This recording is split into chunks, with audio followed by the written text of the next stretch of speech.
Magandang hapon po. Yung kaibigan ko na matuturing ko kumari po na si Wilbert Tolentino. Best friend ko rin ito na nakalimutan niya lang ako. Hindi niya nga ako binati ngayong New Year, ngayong Pasko. Pero naawa ako sa kanya. Nabudol! At ang problema ko, ang nakabudol pa, kaibigan ko rin, kaibigan niya matalik. At ang nakabudol sa kanya po, ay nabudol din ako noon. Kasama sila ni magkasama sila no ni Kendall na nagbudol sa akin. Pero si Kendall, walang kasalanan yan. Si Mami Jen lang ata nanloko sa akin. Naalala mo ba, Wilbert? Maring Wilbert? Na noong may problema kayo sa Quezon City Hall, lumapit sa akin. Ginawan ko pa, may mga trabaho kung iba, inuna ko pa yung trabaho sa kanila. Tapos, ginawa ko, nabigyan ng solusyon ng problema sa City Hall ng Quezon City. Patungkol po yun sa club. Tapos, yung sa Roses Sabinyo na club, ayaw ko lang bagitin ko ng pangalan ng club, ay naayos ang problema, hindi na ako binalikan. Yung pangako na ginanatiling kanta na lang, pangako sa'yo, ipaglalaban ko. Ako, ganun pala yun. Kaya pala ako binudol. Kasi talagang may sabi ni Wilbert, Maring Wilbert, ay binudol niya siya. Siya nga binudol, ako pa kaya. Ganun ako kasi. Hindi naman kami close ni Mami Jen. Siya mas close kay Mami Jen. 20 years na mahigit sila nagkakasama. Sa negosyo. Kawawa naman. At parang ang nangyari nito, lumalabas, parang yung aking pakikiwari, yung si Mami Jen, na si Genesis Galius, sa tunay na buhay, ay parang adik sa casino. At parang adik din sa shabu. Hindi ko naman sinasabi, pero parang lang. Pakinggan natin yung hinaing ni Maring Wilbert na kanyang kinwento sa bagong kaibigan niya na si Attorney Ceballos daw ang pangalan. Well, hindi ko kilala si Attorney Ceballos. Pero what is important is makilala na mapakinggan nyo lang kung anong problema ni Wilbert. Maring Wilbert, I'm just hoping na happy pa rin ang 2026 mo. Kasi talagang dapat magiging happy tayo. At si Big Ceballos pala. Mukhang hindi ko ito nakaharap sa mga hearing ko. So anyway, ang naging problema niya ay tutulungan doon si Attorney Ceballos. Ito pakinggan natin, nakaawawa naman. Kung nawala, mga milyon sigurado nawala sa kanya. So anyway, alam ko marami kasi siya, popular kasi siya. At dahil gusto ko rin ipapaalam sa mga nakakilala sa kanya at milyon po kasi mahigit milyon po yung kanyang followers sa Facebook. Kaya ito po siya, Maring Wilbert. I-play ko na rin lang ang iyong problema para malaman ng ibang tao ang iyong problema at matutulungan din yung ibang tao na baka naging biktima rin ni Maring Jen, si Mami Jen. No? Good afternoon, Lenlen Alfonso. Good afternoon, new subscriber po, watching from Gold Coast, Australia. Ay maraming salamat po. Happy New Year po. At Merry Christmas pa rin po.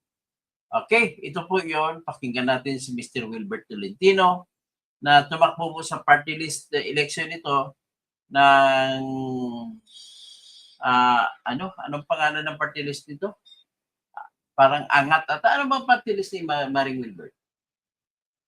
Nung tumakbo siya. Angat mahirap, no? Parang angat mahirap. Ahon mahirap. O, yun.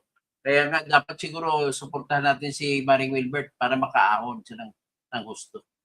O ito po, pakinggan natin si Maring Wilbert. Siya po ay supporter ng sa mga LGBTQ affairs po ay talagang siya, talagang aktibo siya na tumutulong. So ito pakinggan natin. Kasama niya ito sa kanyang live ay si Attorney Vic Ceballos na newfound friend daw niya.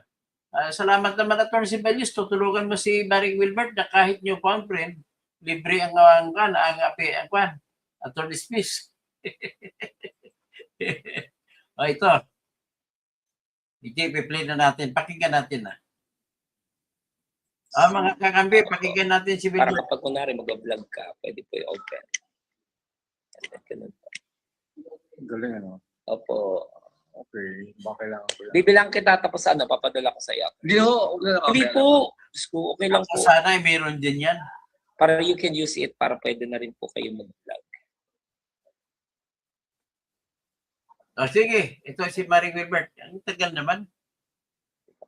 I-advance na lang natin.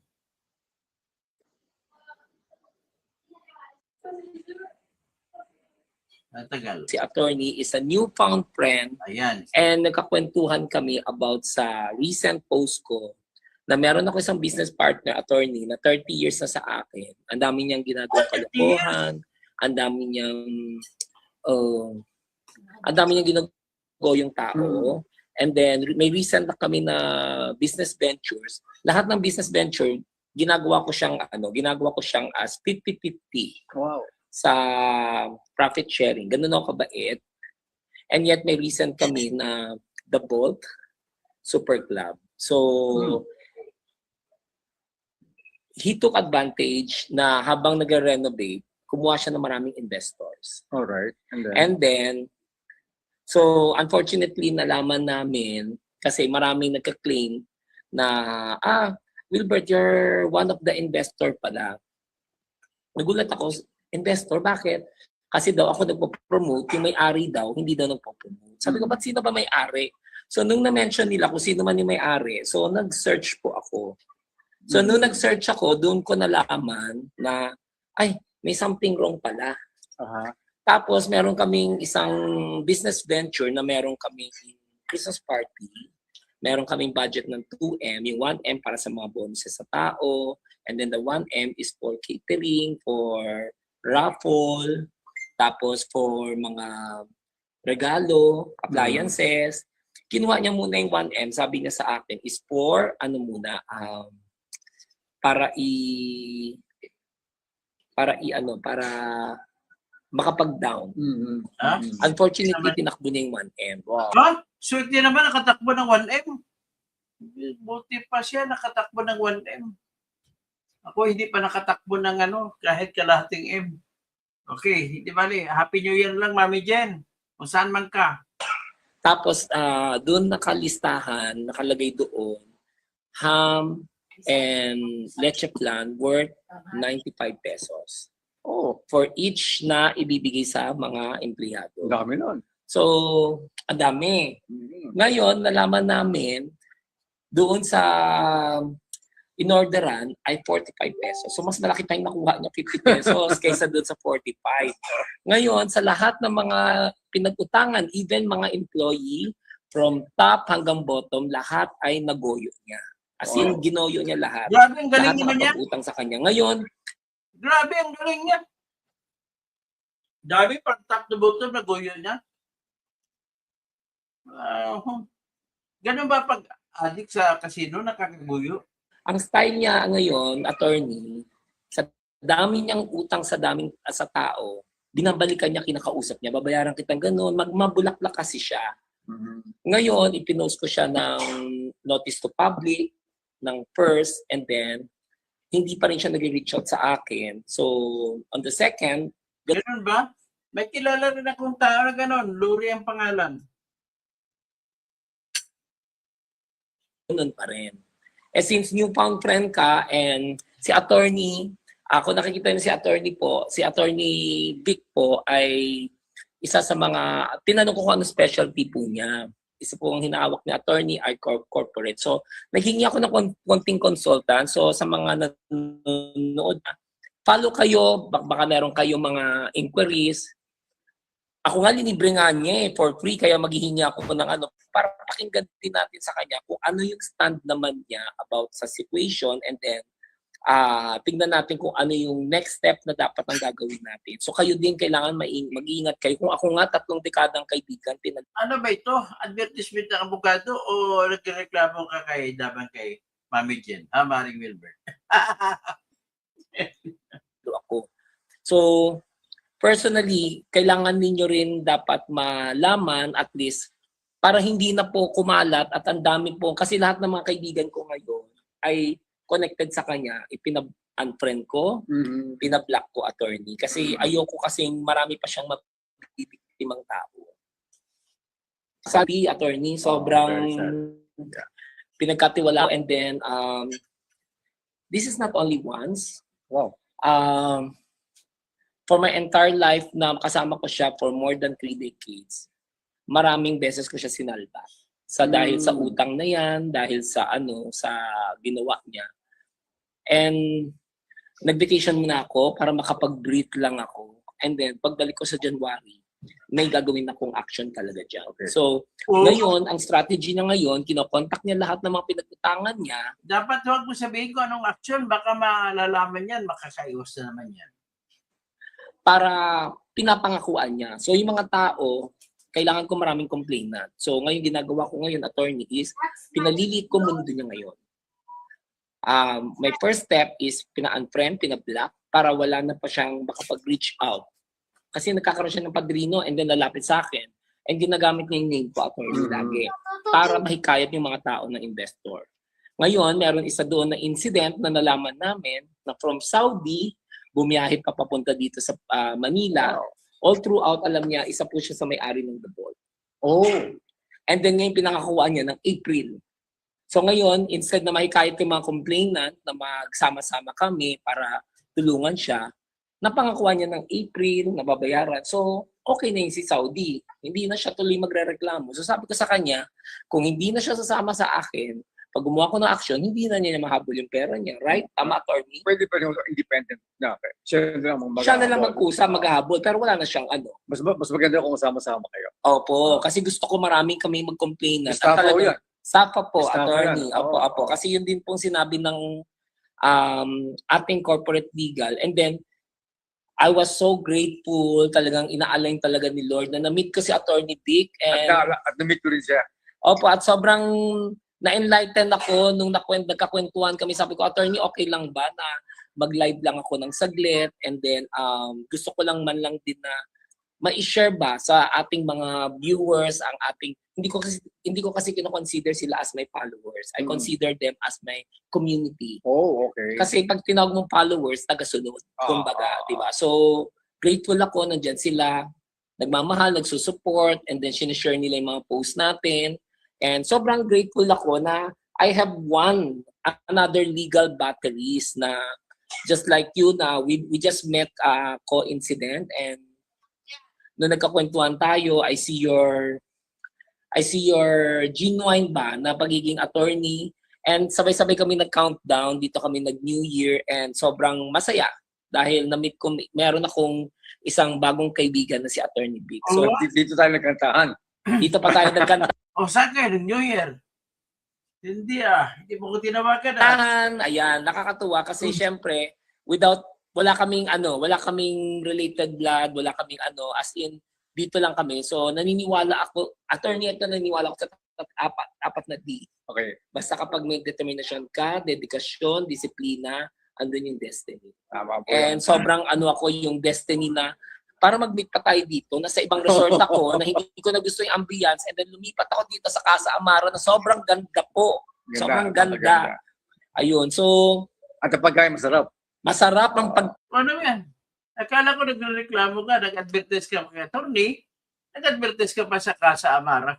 pagkain. Hindi kayo Sulit. magsisisi. Sulit. And at the same time, masasabi nyo, magandang review. Ayun. So ngayon, attorney, yung ganitong problema po, ano po yung maganda po ipapayo natin tulad ng mga instead na maraming complainant, yung mga complainant, nahihiya mag-reach out sa akin.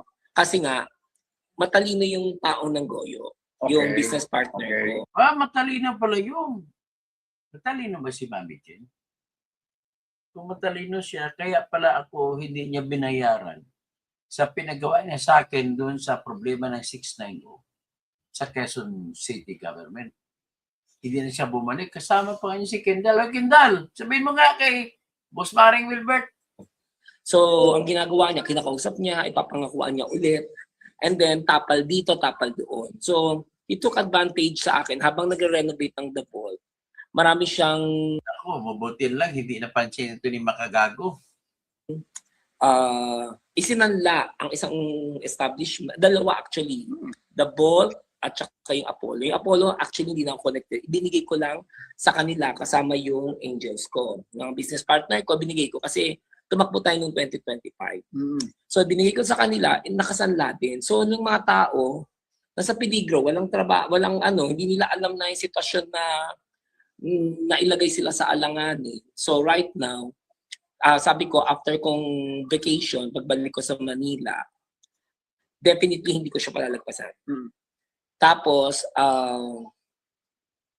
yung complainant, may mga iba nag-okay, tapos biglang nagdalawang isip, sabi nyo, hindi, bukang pagbibigyan ko ulit siya. Eh ako naman personally gusto ko enlighten sa kanila na ako nga for the past 3 decades, ganun din ang ginagawa niya sa akin. And hanggang ngayon lubog siya sa utang.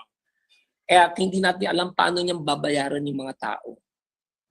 So ngayon, attorney, may question po ako, ano bang maganda natin, pwede isampa natin ng kaso? Kung sa part niyo po as a corporate lawyer, ano po yung magandang advice po niyo? Okay, ganito po yun. Kung meron check-in na in-issue, meron po bang check-in na in-issue o wala? May iba, like yung mga staff at saka yung mga under sa kanya, meron sila deposit at saka check. Pwede Kasi yun. yung mga verbal na parang, sige, tsaka ako na lang bigay sa yung contract. And then, diretso siya sa casino. Wow. Basta pag may nahawak siyang pera, nasa casino siya talaga. Happy New Year, si Leda Lafu, saka si Astra. Happy New Year. Naawa ka ba kay Wilbert?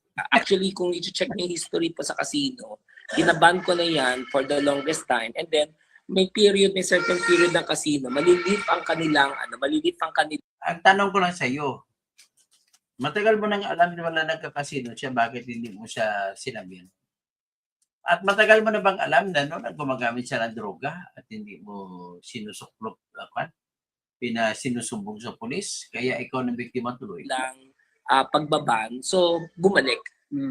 So ngayon, nung tinatanong ko sa kanya during our pagpuput up ng The Vault Super Club, he took advantage kasi lahat pagpo-post ko, lahat ng mga celebrities friends, celebrities DJ, nagpa-perform doon, maraming tao. Okay. So laging puno, and then ang ginawa niya, habang puno yung tao, lagi doon siya lalo nakakapagpirma. Where in fact, na parang ginawa niya linagay niya ako sa alanganin, sa sitwasyon na gusto niya ako ilubog, and then the bar cost me 40M. Wow. Pero ang dami niyang linikom ng iba't ibang investor na ngayon hindi pa nila alam yung iba. So nag-post lang ako ng notice to public nung una, pangalawa, beware na. So ngayon, ano kaya magandang para sa iyo? Dapat po dyan, mag-file gawa kayo na. Nako, delikado yun. Kung hindi mo mapapatunayan, Maring Wilbert, pwede kang kakasuhan ni Mami Jen ng libel. Ganon po. Kaya kailangan siguraduhin mo meron kang ebidensya. Complaint at tutulungan namin kayo kung paano gagawin yon.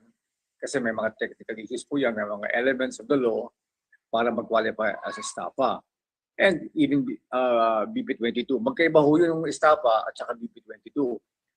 Yung po staffa, mas mabigat po yung penalty law kasi yung talaga merong kulong. Yung BP22 naman po, ay sa ating batas, pwede naman pong bayaran na lamang yung utang, may katumbas yung imprisonment na penalty into cash. Okay.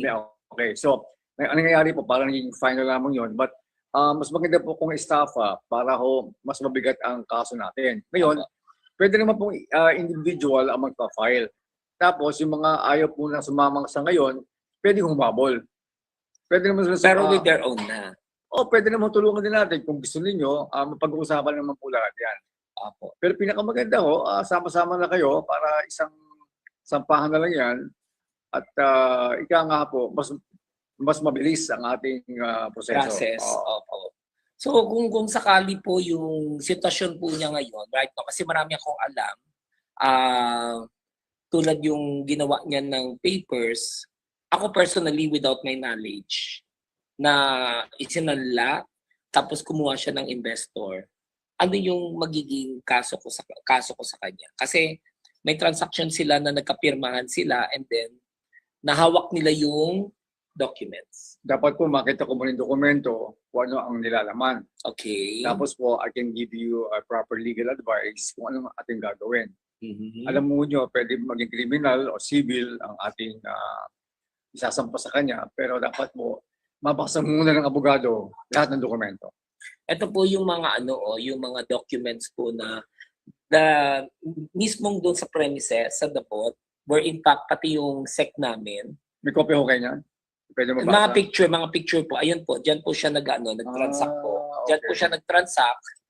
Ayan po. Pati yung SEC SEC ng depot ay na picturean, ayan, kaya nakita nila name ko. And ginagamit niya yung name ko kasi para mas makakahikayat. And pinalalabas niya kulang sa renovation, Mhm. kulang sa ganito, tapos nandyan yung name ko. Kaya sobrang nakakasad kasi syempre tinutulungan ko siya and he's earning 5 million a month. Wow! A month from Ano our source business ventures kasi ginagawa ko siya. Paano mo hindi sila kabahan yung 5 million pala? Paano nangyari? Hindi ko magets. 50-50%. Okay. Kasi iba yung business structure ko, attorney. Once na may nakita kong pwedeng another Wilbert na pwede ko i-duplicate, isinishare ko yung blessings and then oo. jump ako into another field. So, he's been with me for almost 3 decades and paulit-ulit 5 million, ibig sabihin may kaso pa sa BIR yan. na lang itong nangyari. And this time, hindi ko na siya palalagpasin. Bakit noon nakalagpas sa inyo? Kasi I always think, attorney, na parang everyone deserves another chance. Okay. So, may husay siya may galing siya Pero this time parang pagod Nasunog na pagod kayo. na ako. Sobrang Burn out pagod na. and sobrang naawa ako sa mga investor. Actually, marami siyang nabiktima na kino-cover up ko lagi. At ang dami nagsasabi sa akin, ang tanga-tanga mo until now, hindi nandiyan ka pa rin sa kanya. Kailangan mo na i-let go. When you say cover up po, kayo nag-aabono? Or Yes po, ako po nag-abono. So Bait sa naman akin, ninyo. sobrang bait po, kasi parang yung 3 decades na yun, inano ko siya parang mas trinasure ko yung pagiging magkaibigan. Friendship na. Pero hindi na tama. Kasi at his age of 52, until now, nipundar sa bahay kasi nagrarant yun sa core group namin na nakapagbigay nga si Sir Wilbert ng 135 na house and lot, even kasama si Herlin Hipon, kasama si Madam Inuts, and yet ngayon siya wala pa rin. Okay. Sa part ko naman kasi, kung Oy, Harlin Budol, Hipon, Happy New Year. Si Inots, Madam Inots, Happy New Year. pasok siya ng sales, bakit hindi ko siya bibigyan ng house and lot? Tama, ibinabalik ko lang din naman sa kanila. Hindi man ako yung taong kasi at the end of the day, we all die, di ba? Right, So right. we leave a good mark. So ganun ang ginawa niya sa akin. So, attorney, another thing like me na without my knowledge, ano yung pwede ko siya ikaso? Well, again, pwede kong maging criminal, pwede maging civil, but I need to be... Anong tanong? Anong pwede sa akin kaso? Without my knowledge, alamin niyo muna ang mga detalye. Hindi pa lahat ng kwento mo pa kasi Maring Wilbert ay maraming kulang. Ang kulang detalye, tapos kailangan pa may dokumento pa yan para magka-kompletong kaso. more into your transaction details. Okay. Dapat malaman ko ano yung naging usapan ninyo kahit na verbal, no?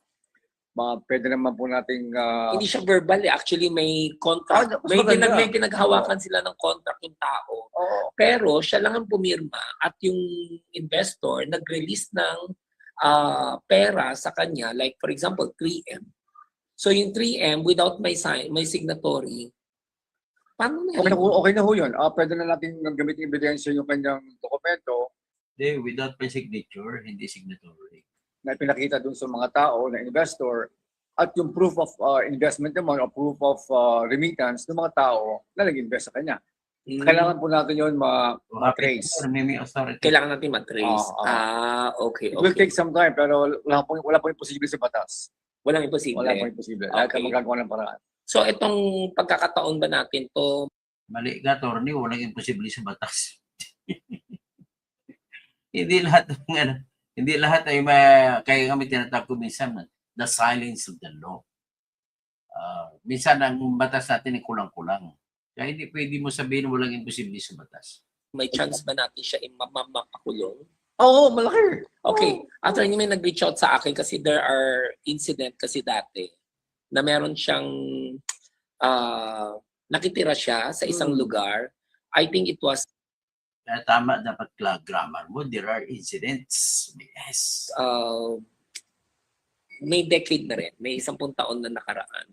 So, nung nalaman niya na nag-post ako ng notice to public, so, nag-reach out ulit. Pero I know the whole story kasi yung brother-in-law niya mismo nagsabi sa akin, Wilbert, pag mo natulungan yung bayaw ko. Pag tutulungan mo pa yung bayaw ko, pati ikaw malalaglag ka, ha-atakin ka niya pababa. Kasi churchmate ko, linoko niya ng $10,000. Ibig sabihin, nung during nakatira siya sa isang bahay sa Tondo, and then, naging churchmate ng bayaw niya. And then, yung bayaw niya nga hindi na ako pinapansin kasi hindi ako nakinig sa kanya. So, I felt sorry. His first name is Martin and ayoko magsabi ng last name. And sorry, Martin, hindi ako nakinig sa'yo. Pero this time, ako po mismo ang magiging kalaban niya. So, ako personally, sabi ko nga, attorney, Hindi pa ba kaya huli ang lahat? Wala ka na makukuha. Hanggang kaso-kaso ka na lang. Siyempre, ubos ng pera eh. Di ba? kahit sinong padrino pa lumapit. Yan ang problema sa mga ganong mga relasyon, no? Mga magkakaibigan. Tapos, you give your all out. Tapos, niloko ka. At dahil sabi mo kung totoo, ay siya ay addict, naubos na lahat. Wala ka nang habulin. May pakulong mo na lang. So, that's the sad part of it. Sa akin, palilitin ko yung mundo niya. Kumbaga, ayokong sabihin pa ngayon ng next step ko. Kaya since nagka-bump tayo dito sa vacation na countdown na vacation, parehas tayo dito nagkita and sobrang grateful ako sa mga advices binigay niyo sa akin.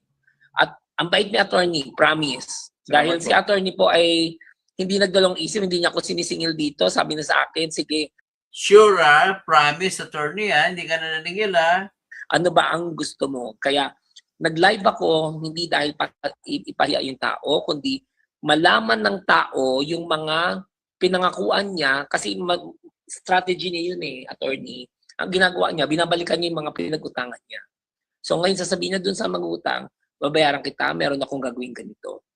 Lahat ng matatamis, from lahat ng langit at lupa, lahat ibibigay niya sa iyo. Papangakuan ka niya lahat. And then kukuha na naman siya, may gogoyo siyang iba, tapos may panapal ganun. Tapos may di ba, ito, kunwari, pinapressure na siya. May incident na ganito na isang babae na gusto na siyang i-post, ipapatulpo na siya, ang ginawa niya, nanggoyo siya ng iba para panapal doon, para hindi na siya okay. So, ganun ang ginagawa niya strategy. So, ngayon, yung complainant na instead na nakapaghikayat ako, nagdadalawang isip dahil they think na meron pang pambayad si Mami Jen. Yung pala inuutang lamang niya. Yes. And his name is Jerry Gallos, aka Mami Genesis and Mami Jen. Jerry Ang galing naman Gallos. magsalita o Ay, sobra. Kasi ako, imagine mo, 30 years, binigyan ko na siya ng so many chance. Hindi lang kasi once kung once maintindihan ko inuugali na talaga, attorney. So ngayon, gusto kong anuhin ngayon, attorney, is parang ngayon, since dagdag kaibigan, hindi ko i-close door, I'll visit you one of these days dito sa QC and thank you so much sa mga advices binigay ko sa inyo.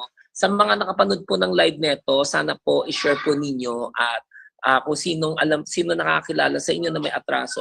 Attorney, like, ay, sa Attorney Robert.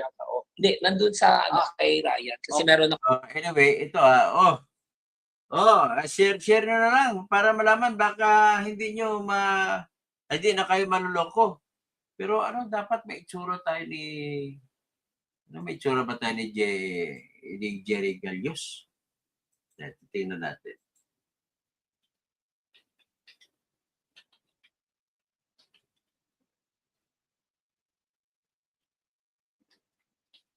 Genesis Galios.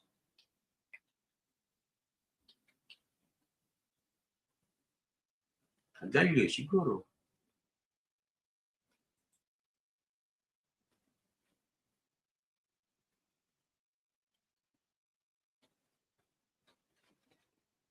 Tingnan natin dun sa ano. Tingnan natin sa ano ni Wilbert.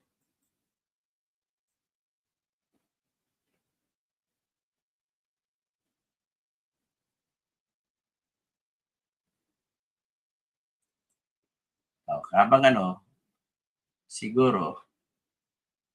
Yan, ano na lang, ay, kawawa naman, nabudol pala si, nabudol si Wilbert.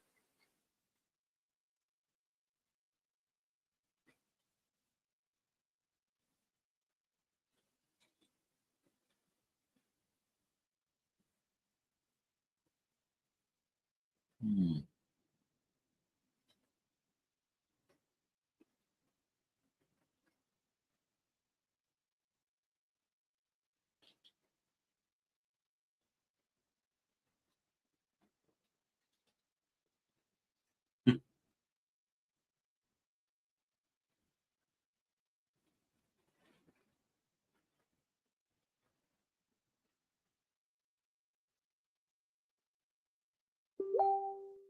Wala akong kopya ng litrato. Wala akong nakikita ng litrato ni Genesis Galios.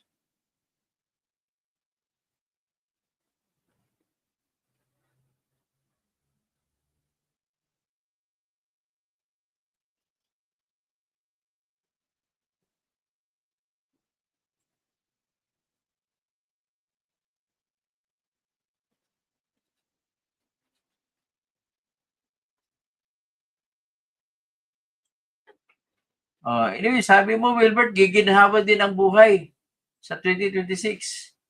Talagang ganun ang ano eh. Ito, nakita na natin. Ipakita ko. Ito po yung nireklamo ni Wilbert. At least nakita ko na yung litrato. Kailangan nyo makita yung litrato para hindi kayo mabubudol din. Kagaya kay Wilbert na budol.